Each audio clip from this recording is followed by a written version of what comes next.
प्रभूची स्तुती असो. अनेकदा असं होतं की आपल्याला विश्वास ठेवायचा आहे, प्रार्थना करायची आहे, पण जे आपल्यासोबत चाललं आहे त्याच्यात आपण खूप निराश होऊन जातो. आपल्याला बरेच प्रसंगाद्वारे जावं लागतं. तर याकोबाचे पत्र अध्याय 1 मध्ये आपण पाहतो की प्रभू आपल्याला काय म्हणतायत. माझ्या बंधूंनो, नाना प्रकारच्या परीक्षा तुम्हाला तोंड द्याव्या लागते तेव्हा तुम्ही आनंदच माना. तुम्हास ठाऊक आहे की तुमच्या विश्वासाची पारख उतरल्याने धीर उत्पन्न होतो आणि धीराला आपले कार्य पूर्ण करू द्या, यासाठी की तुम्ही कशातही उणे न होता तुम्हाला अखंड परिपूर्णता प्राप्त व्हावी. याचा अर्थ असाच आहे की जेव्हा आपण अनेक प्रसंगाद्वारे जातो त्याच्यातून आपल्याला धीर येतो, आपल्या विश्वासाची पारख होते आणि नंतर मग आपल्याला एक वेगळी शांती येते. आपण स्थिर होतो जर का आपण विश्वासात राहिलो तर. आणि आज आपण त्याच्यावरच बघणार आहोत की आपण ज्या सफरिंग म्हणतो, ज्याला आपण दुःख भोग बनतो, त्याच्यात काय मूल्य आहे, त्याच्यात काय व्हॅल्यू आहे आणि त्याच्याने आपल्या आयुष्यात म्हणजे किती चांगलं आहे सफरिंग आपल्यासाठी. तर आपण वेगवेगळे स्क्रिप्चर्स पाहणार आहोत. आपण इब्री लोकास पत्र अध्याय 12 वचन 11 मध्ये पाहतो, कोणतेही शिक्षा तात्काळी आनंदाची वाटत नाही, उलट खेदीची वाटते. तरी ज्यांना तिच्याकडून वळण लागले आहे त्यांना ती पुढे नीतिमहत्त्व हे शांतिकारक फळ देते. तर आपल्याला फळ प्राप्त होतं, शांतीचं फळ प्राप्त होतं. त्यावेळेस आपल्याला जे सफरिंग आहे, जे दुःखभोग आहे ते कठीण वाटतं, पण नंतर आपल्याला शांतिकारक फळ प्राप्त होतं. त्याचप्रकारे रोमकरास पत्र अध्याय 12 वचन 12 मध्ये लिहिलं आहे, आशेने हर्षित व्हा, संकटात धीर धरा, प्रार्थनेत तत्पर राहा. आशेने हर्षित व्हा, संकटात धीर धरा. संकटात धीर धरणं हे आपल्याला हा मेसेज आहे. आणि प्रार्थनेत तत्पर राहणं, प्रार्थना न सोडणं.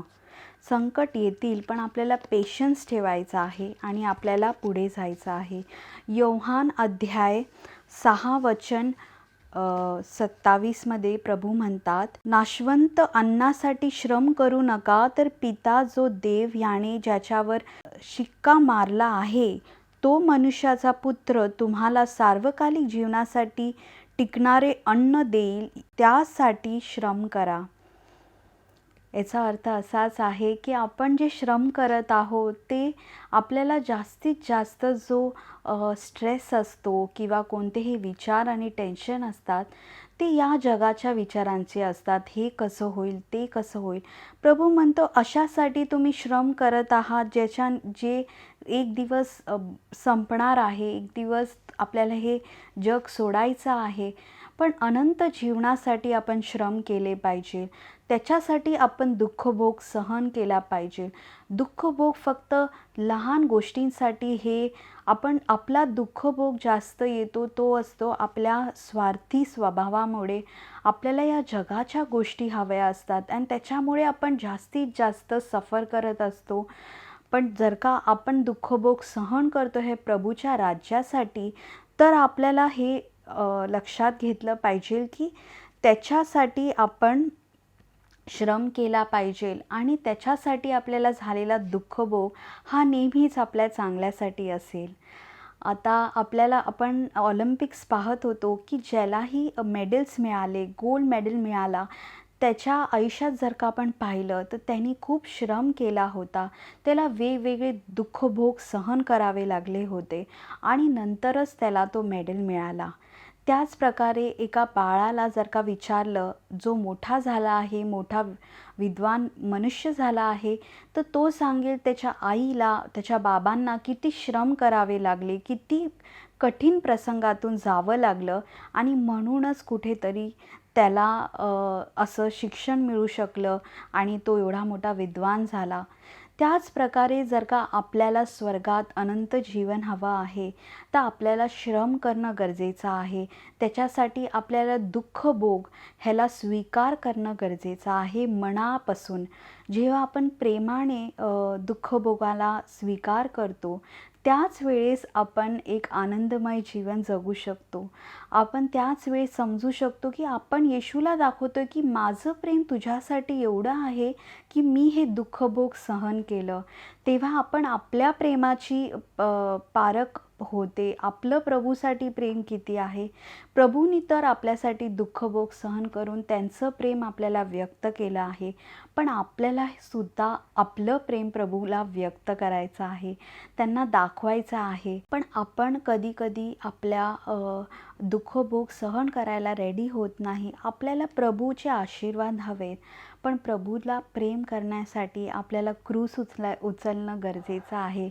क्रूस हे जेव्हा आपल्या चांगल्यासाठी आहे हे आपल्याला समजतं, तेव्हा आपण त्याचा मनापासून स्वीकार करतो आणि मग आपल्या आयुष्यातला क्रूस हा हलका होऊन जातो. कारण प्रेमाने स्वीकार केलेली गोष्ट ती हलकी होऊन जाते. तर जेव्हा आपण प्रेमाने क्रूस स्वीकार करतो, तेव्हाच आपण खरे शिष्य होतो. तर आपल्याला या पूर्ण वेगवेगळ्या प्रभूच्या शब्दाद्वारे हे समजतं की आपल्याला दुःखभोगाची आत्ता किंमत समजणार नाही, पण पुढे जाऊन एके दिवशी आपल्याला सर्व समजेल की हे दुःखभोग आपल्या जीवनात का आलं होतं, याची काय गरज होती.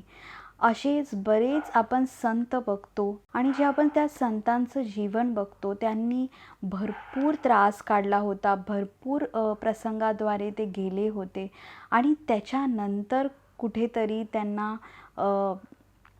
स्वर्गाच्या राज्यात प्रवेश मिळाला. आणि म्हणून दुःखभोग हे सगळ्यांना असणार आहे. क्रूस सगळ्यांच्या आयुष्यात आहे, पण आपण आपल्या क्रूसापासून धावलं नाही पाहिजे. त्याला मनापासून स्वीकार केला पाहिजे. आपण घाबरलं नाही पाहिजे, कारण प्रभू येशू आपल्यासोबत आहेत.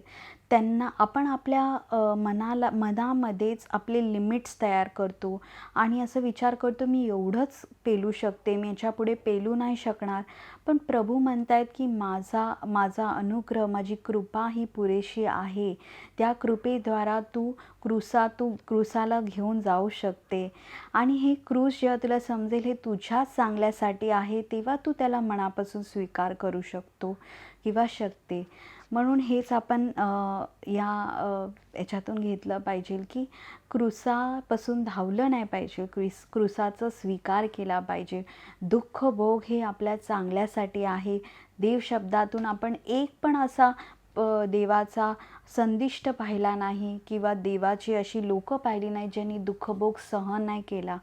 प्रत्येकाने दुःखभोग सहन केला. येशू ख्रिस्ताने सुद्धा केला, मदर मेरीने सुद्धा केला आणि त्या सगळ्यांनी आपल्याला ते एक्झाम्पल दिलं आहे, ते दाखवलं आहे की आपल्यालाही क्रूसाला स्वीकार करून आनंदाने स्वीकार केलं तर आपल्याला त्याला तो दुःखभोग कमी होणार, आपल्याला तो एवढा पीडा नाही देणार आणि तो आत्ता कितीही पीडा दिली तरी नंतर तो शांतीपूर्वक फळ देणार आपल्याला.